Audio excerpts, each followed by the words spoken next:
We're in the second chapter in number 7, where it said a person should not be bal nefesh rechova.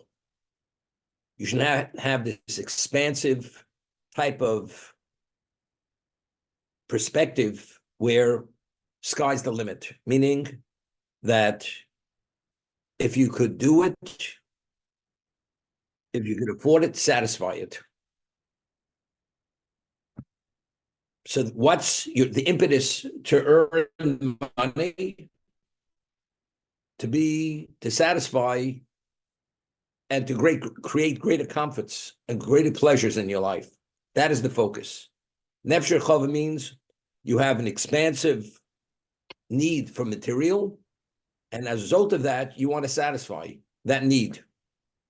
We're not speaking somebody, the word greed has a certain negative connotation, but the person is a very well-rounded person, and anything he wants to come upon, he wants to be able to, and that can only come about if you have financial means. People aspire for certain material. Someday I'd like to drive the Bentley, the Rolls Royce. Why? Because it will make me feel a certain way. And if I could afford it, I will buy it. And if I could afford that home, I will have it. And I could afford that vacation, I will have it. And if I could have that sterling flatware and that place setting on my table for $10,000 a place setting, I'll have it. Because I enjoy that kind of thing. Person should try to minimize that. You try to minimize. Nival Lahon.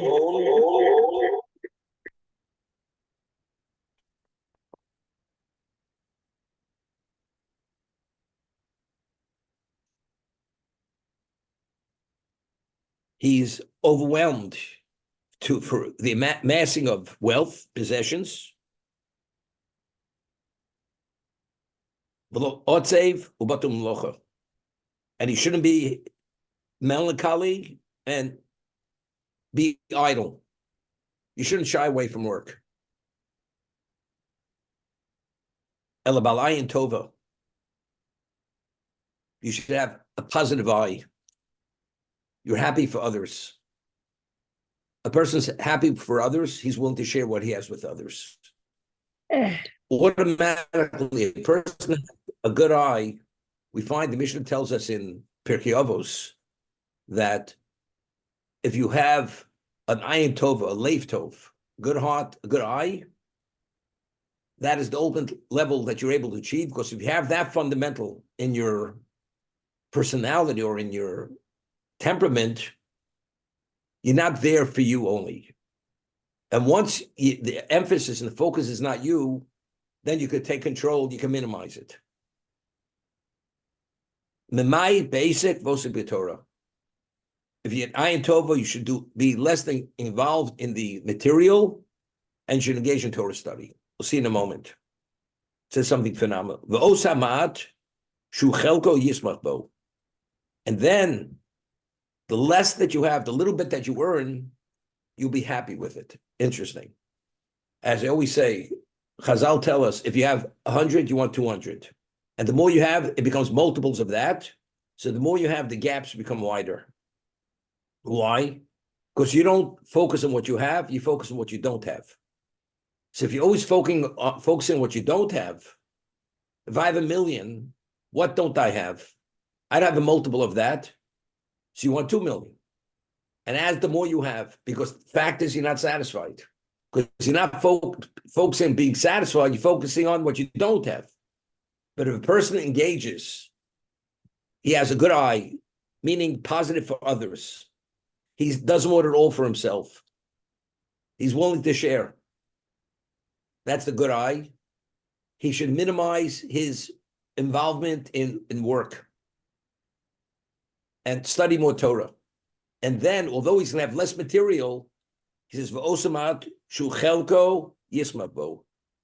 That less that he has is considered his portion, and he will rejoice in it. Now, what is that? Why is that? We always mention name of the Chofetz Chaim when we pray on Yom Tif and on Shabbos. We have a a supplication. Give our portion. Give us our portion in your Torah. What is our portion in Torah? At Sinai, which we just read about, when God gave Torah at Sinai, every Jewish soul that will ever be born was at that event, even though they weren't there physically, and each soul was given its portion of Torah. And what one person needs, the other person doesn't need necessarily, meaning in terms of to be able to actualize the potential of that soul, the only way it can be done is through Torah. Torah and the mitzvahs, the commandments. So we ask Hashem, in our lifetime, we should have the ability to actualize it through our portion that we were given at Sinai. That's give us our portion of the Torah, and through that, then we will succeed in life because our purpose will be able to be addressed. Because you can only address your purpose only through the portion of your Torah. Now, if a person has his portion, and he says, you'll be able, so he explains, when God gives you the material, and kemach Torah, we're physical beings, human beings, you need the material. Without material, you can't have spiritual. We have to satisfy our physical needs. Now, how much physical do we need? How much material do we need? You need enough material to address your portion, your chelek. So there's always a corresponding factor based on what your purpose is in the spiritual realm. Hashem provides in the material realm to address that, because you can't have one without the other. We're physical beings. We have to address our physical needs. But to what degree do we have to address our physical needs? To be able to address our portion in spirituality. So he says a person who engages in less work, the little bit you have, you'll be able to rejoice in your chelek. And that your portion now, you'll be able to rejoice in it. Why? Because now it's in sync with the Torah. If you're preoccupied in earning and satisfying your material needs, that means your spiritual need is being neglected. If your spiritual need is being neglected, then continuously you want to satisfy the material. And the more you have, the more you don't have. But if you work less and you focus on the spiritual, then you come to certain levels of understanding and you have a good eye. Your good eye means it's not only you. You take other people into consideration. So if that's the case, the emphasis is not myself. It's doing the right thing. So if I work less, I engage in the material less, and I engage more in the spiritual, which is the Torah, now you could rejoice, you could be happy with your portion, even though you have less. I'll give you an example. A person is a Wall Street person, and he works like a fiend, and they pay him fees, unbelievable fees for his ability. He's burning the candle at both ends. He decides at the age of 40, he's taking early retirement. He's already taking the sabbatical year for 2 years, early retirement. He has to do something just to be occupied. And he assumes another level of livelihood to a much lesser degree, that he has more time for himself. But not even talk about material, spiritual. The person says, I didn't realize to what degree what I was giving away for the material. It's not worth it. I was willing to sell my life, give up the joy of life for the dollar, because they offered me those large salaries, but I had to pay for that with a pound of flesh.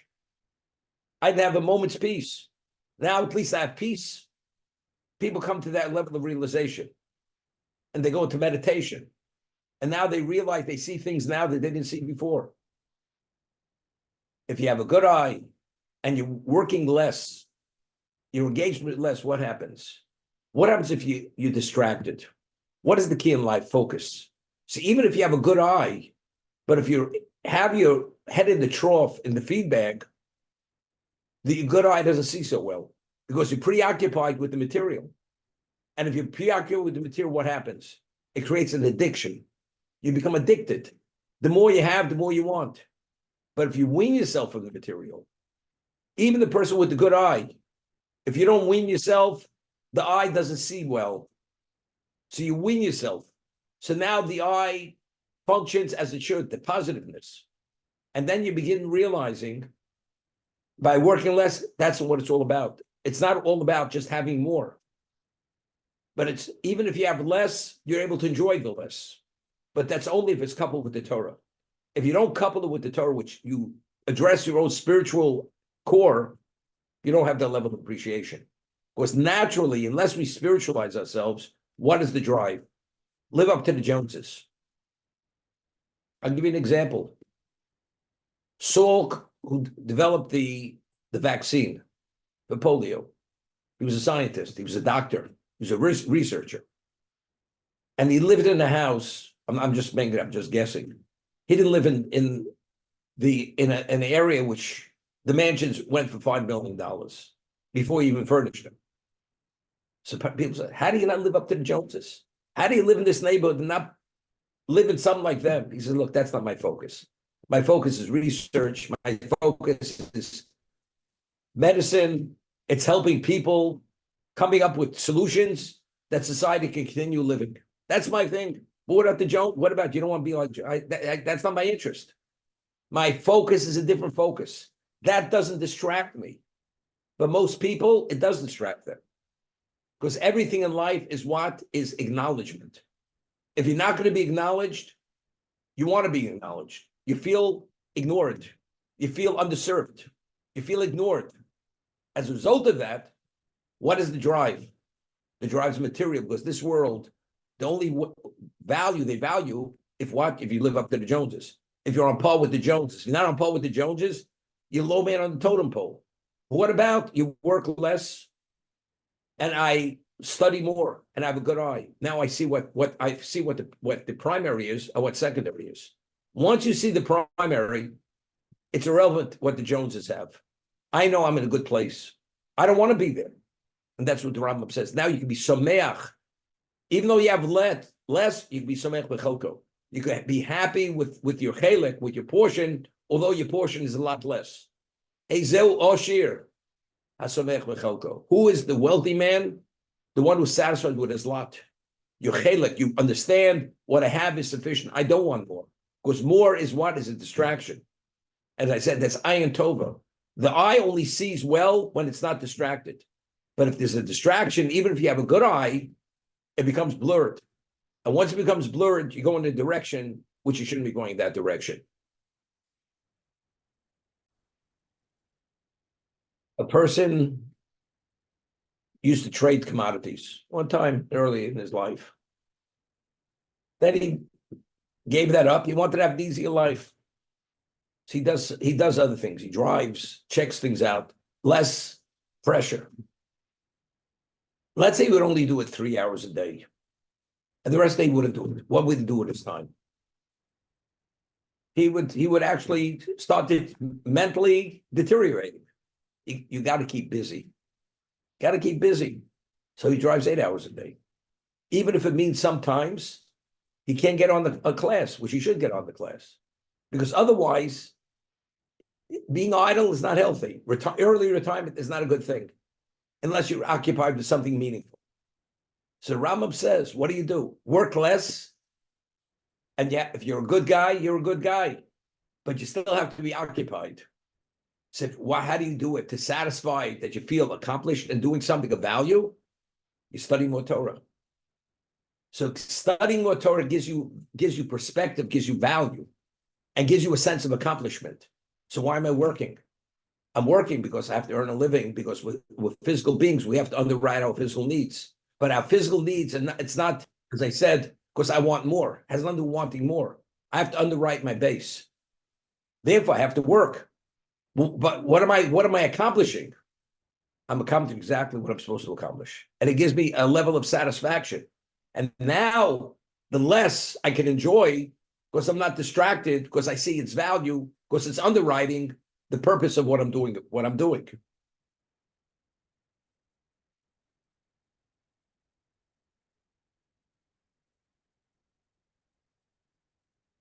A person has a child who he loves, and the person has to take off from work because the child's not well. And if the parent cares for that child over so many years, the child will regain its health and live a long life. But for that, the parent has to change his vocation, his work, and work less time, make less money. But the value of less work and less money, he'll be able to rehabilitate his child. His child should develop emotionally, mentally, and physically to be a normal child.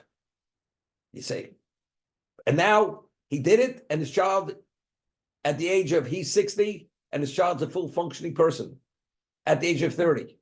But he gave up so much for what? Person says, I gave up nothing. That's not called giving up. I was smart to give that up, to be able to invest my time to rehabilitate my child. We can relate to that. Identically, if you understand, you have a good eye, you're a good person, but you're distracted. Work less, have less distraction, focus more on the Torah. The Torah itself will give you another perspective. And you begin actualizing, you begin realizing, because you become spiritualized. Now you realize it's worth it all, because giving that up, I can enjoy the less, although I have the more, because look what I've accomplished. Based on certain verses, the Talmud tells us that Torah is compared to 3 liquids: wine, milk, and water. It's compared to wine. So we discussed it. So a person says, I have a good mind, but when I sit, I just don't have patience for it. I have to be excited. I have to feel it. Studying Talmud doesn't excite me. When I get there, I start trading, and I start seeing, resolving, coming up with solutions to problems that other people can't deal with, and I'm able to, that gives me a sense of my value. When I study the Talmud, even if I come up, it doesn't give me that sense of value. Okay? There used to be an expression, Alan, you have to know Yiddish a little bit. Person says, I don't have any sitzfleisch. I don't have patience. I just can't sit. Just can't sit. I got to be I need the activity. I need the energy. It doesn't give me that energy level. Okay? So I said, what is it now? There's 2. A person, his car breaks down in the Death Valley. There's nobody around. And he starts walking. And he's already walking for 8 hours. He's dehydrated. Doesn't see a thing. And the person says, my palate, when I go to a restaurant, I only buy the best wine, because my palate is only accustomed to the best quality wines. And when I drink it and sip it slowly, and I'm able to focus on that wine, it touches me and it gives me a sense of pleasure, one of a kind. Okay? So the same person is wandering and walking in the desert, and he sees the vultures. The buzzards already flying overhead. Okay? This is not the rescue team coming to him. Okay? These are the undertakers. They used to go vultures, God's undertakers. Okay? And all of a sudden, he sees an oasis at a distance. He runs and he realizes the water in the oasis is brackish water, and something he would never consider to drink. He falls face first into that water, starts lapping that water like a dog, because he understands, unless he hydrates himself to some degree, his life ends. So you go, while he's lapping the water, he whispers and says, I thought your palate is only accustomed to the best quality wine, nothing less. Why are you drinking this brackish water? He says, why? Because without this, I have no life. I will die. And I'm food for the buzzards, for the vultures. You got it? He's come to the realization now, if he doesn't do this, he has his life. All of a sudden, he has no interest in the water. And he's drinking with a gusto, because he's dehydrated. What about the wine? What about this? It's all irrelevant. The only thing which can nurture your soul, which is the eternity of a person, is only the Torah itself. Engaging in spirituality. But unless if I can't drive the Rolls Royce and live in that and wear that kind of Brioni suit and wear those kind of shoes and this and that vacation, I can't deal with it. And what happens when you're stranded in that desert and you got the vultures and you're about to be pushed off the cliff and you have no share of eternity? Well, then, in retrospect, you regret every moment that you didn't hydrate yourself with what you should have hydrated yourself with, which is with the spiritual nourishment, which is called Torah mitzvahs. Also, now you come to that realization. And if you go and you bite the bullet, all of a sudden, over time, you begin to enjoy the less that you had before, which you didn't even enjoy. But they once had a poll that the clergymen, the rate of divorce among clergymen is a lesser rate of divorce than among other people. They once had such a statistic. And what was the reason? Was since their focus was not the material, it was their spirituality. Therefore, the issues for the breakup within a marriage had less relevance to that relationship. Therefore, they were able to remain more wholesome. The relationship was a more wholesome relationship. But if the relationship, I'm not saying is material, but if there's always the material plays a very significant role in the relationship, because you have to provide and you don't provide, one is disappointed. You're letting the other person down because that's what it's all about. Then you start seeing the cracks in the relationship. There's a disinterest. The relationship has gotten stale. Why has it become stale? We haven't changed we hadn't brought an interior decorator in 3 years. Something? We're getting tired of this. Maybe we should move to another house. Maybe we should get another car. Maybe we should move to another country. They say Iowa's phenomenal. Iowa. You got all the potato farms there. And once you only have that, then you start appreciating what you had before. Okay? Being a little facetious, but that's the reality.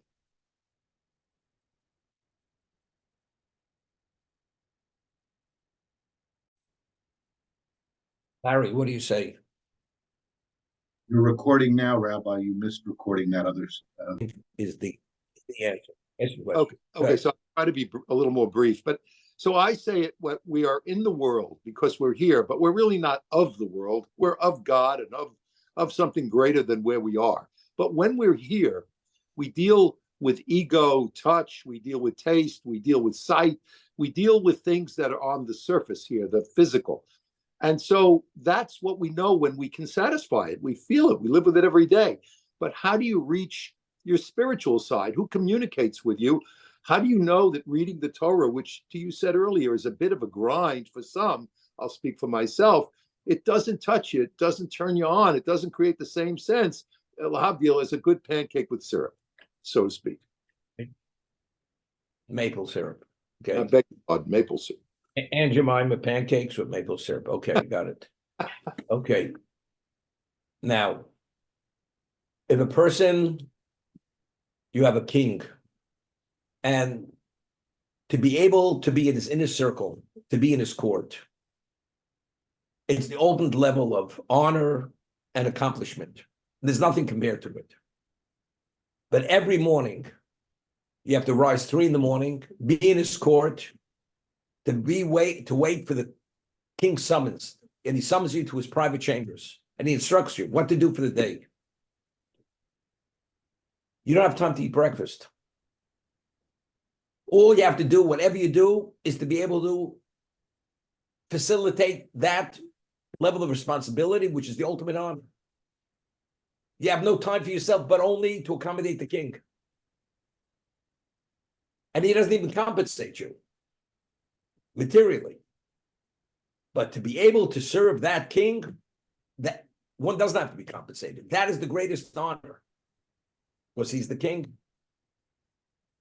And everybody, let's say, would acknowledge that that is the ultimate level of accomplishment, to be qualified to serve that king.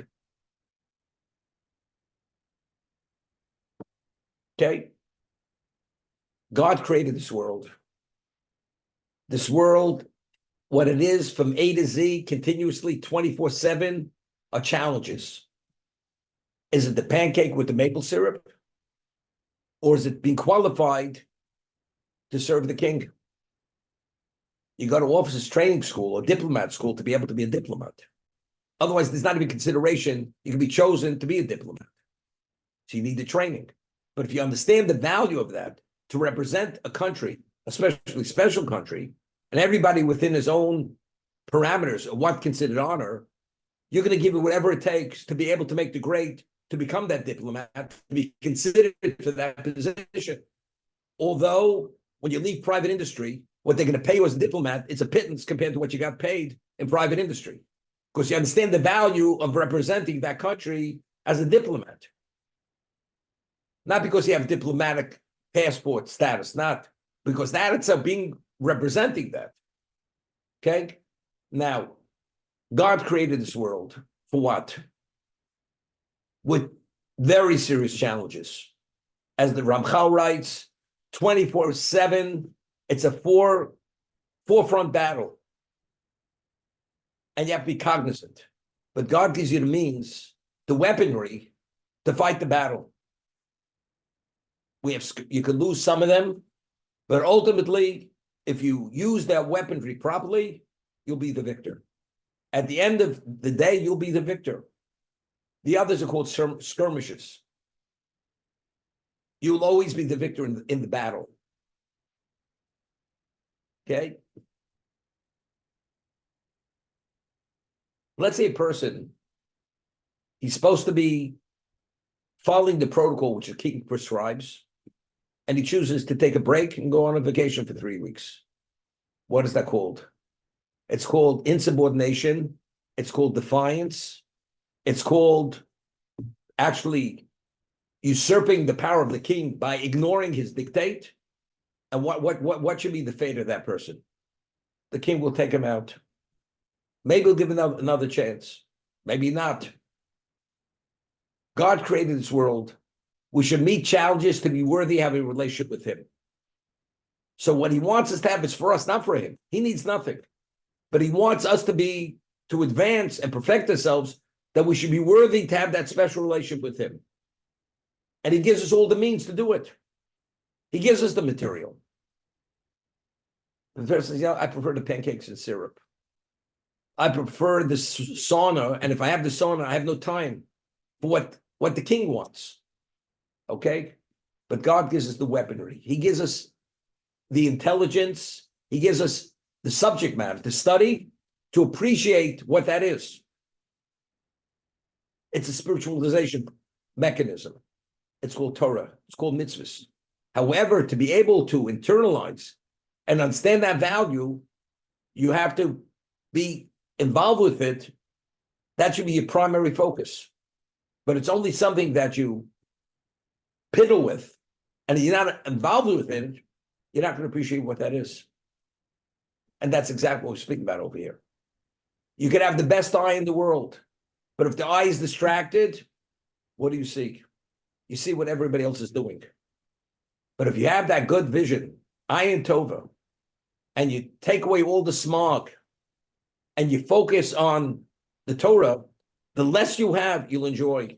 Because now you understand it's worth every moment of that material, because it facilitates the ultimate. That's exactly what the route, and you'll enjoy it. You'll be happy. Before you weren't happy. You may have had pleasure. You may have been able to boast and to be ego-stroked, but you're not really happy. At the end of the day, if you lose your money, God forbid, who's going to even look at you? What about you have a closet full of a wardrobe which is worth fortunes. But if you're not making the money, all the people who danced around you and sang your praises, they're not singing your praises any longer. What happened? But if it's you, what happened? But if you focus on what you should focus on, it's relevant to people sing your praises. You know you succeeded and you invested your life properly. You know who you are. You have joy no matter what. But have less material. But that's not what it's about. The value of material is only to facilitate my purpose. And did that. Therefore, I'm on top of the world, regardless what everybody thinks or what everybody understands. It's irrelevant to the person. I hate to do. Yes, I understand what you're saying. Yersky, I'd like to see your face to be able to be face to face with you. Okay.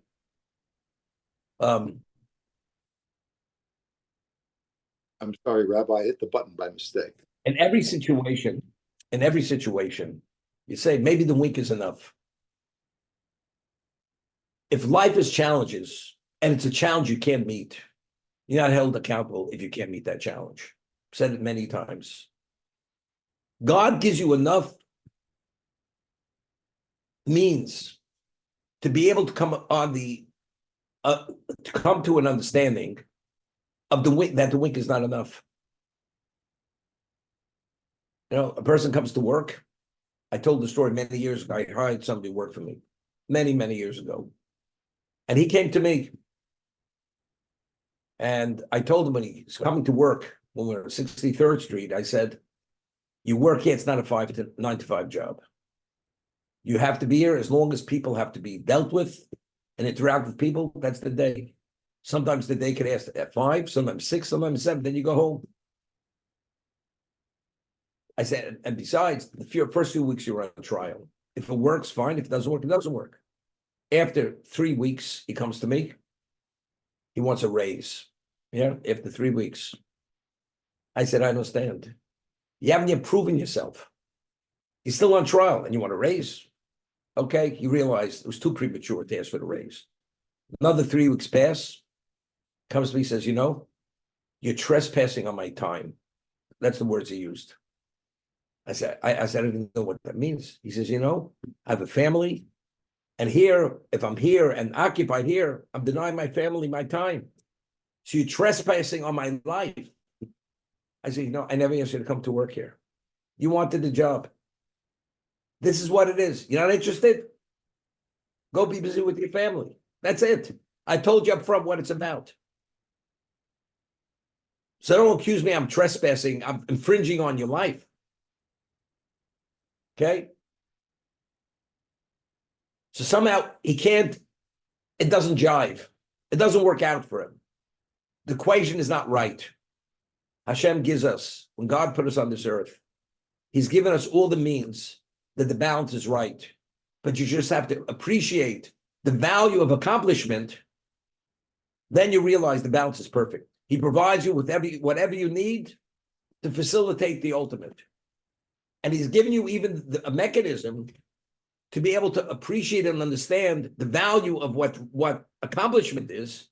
It's called a spiritualization, a spiritualizing mechanism. It's called Torah, but there's no challenge that you can't meet that challenge. So what you're saying, but I don't see it, I don't appreciate it. But there's enough out there that he's given you the ability to appreciate. But you have to choose to, I give you something to taste. He says, I'm probably not going to like it. Why don't you first taste it? Maybe you will like it. I know it's not good. Okay, you want to pass judgment? That's your prerogative. You have a right. But if you choose not to, and it is, you're denying yourself something which you could have had. The same thing. People make choices because I feel it's not worth it, or it's not what they say it is, or it no longer has relevance. Okay? How do you pass judgment? The answer is because I think I have a right. I succeeded in this area, I'm a smart person. I could make that evaluation without engaging, but you're barely involved. How do you know what it is? Maybe get more involved. So, as I said, no challenge is a challenge unless you can meet that challenge. If it's too difficult, you're not held accountable. And because we are held accountable, that means God gives us challenges, and everybody has his level of challenge. Nobody as a beginner is expected to be a star. Nobody's expected that. But at your beginner level, that challenge, whatever it is, you're given the means to be able to meet that challenge at a beginner's level. But as you advance, the challenge increases because your ability increases. And again, you could meet the challenge. Initially, you couldn't meet the challenge. As I say, God tested Abraham with 10 tests. Do you think when he started as a beginner, he could have met the test of the to bring his son as a sacrifice? It's only when he built up to that level where he met all the previous tests and he had that spiritual core, which he was empowered. Now you're ready for big time. The big time is called the Akedah. But until then, he couldn't be presented with such a challenge. It was beyond his ability. The same thing with all of us. As a beginner, nobody expects Rod to be Rav Moshe Feinstein. Nobody expects it. But he expects Larry and Ron to be Ron. be Larry as what God expects of you at a very beginner's level, a minimum level. But there's a challenge. You have the ability, but you have to engage sufficiently to appreciate what that value is. And if you don't, that's your prerogative. That's choice. That's what life's all about. As you used to say, the way you make your bed, that's the way you sleep. That's it. You don't make your bed, the bed's not there, you have no location to sleep.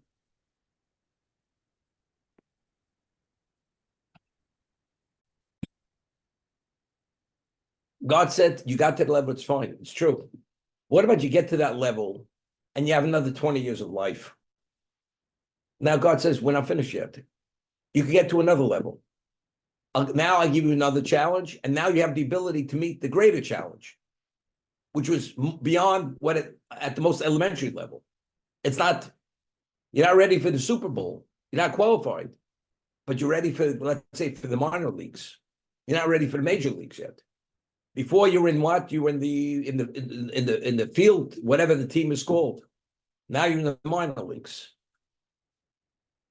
And even when you make the major leagues, you're only a support pitcher. You're not the pitcher because you're not there yet. We have no choice. We call you up from the dugout, whatever it is.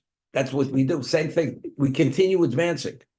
But if you always keep failing, you say, I'm satisfied here. But God says, I've given you the means that you could notch up another level. It's our choice continuously. Those are the challenges. And if what's mediocrity? I'm satisfied where I am. Rather than appreciating the value of accomplishment, you're willing to check out too early. So who are you? You're an ordinary guy, but you had the ability. You could have been a superstar. Well, I'm satisfied being an ordinary guy, but it's not up to you to make that decision. God gave you a mission, and he gave you the means for that mission to succeed in the mission. You're setting up you're going to the moon. And let's say there's somewhere where the spacecraft could stop off before. But you're supposed to go to the moon. You're not supposed to stop off halfway. First, the astronauts, we're stopping off halfway. But that's not what the mission is all about. The mission is maybe you have to stop off and continue to the moon. But if you stop off and remain at that earlier location, never go beyond that, you haven't really even addressed the mission. Because initially when you were shot out of the Earth's atmosphere, you're supposed to go beyond that. Same thing with our life. Well, I'm satisfied, but that's not what the mission's about. You're not supposed to abort the mission when you're only 10% into the mission. And we don't know what the mission is. Until we live our life fully and do our best, we have no idea what the ultimate mission is. Only after 120 years, when you stand before God, then you realize you have a full picture of what that mission was supposed to be. And we were presented with a picture, how much we accomplished, how much we didn't accomplish.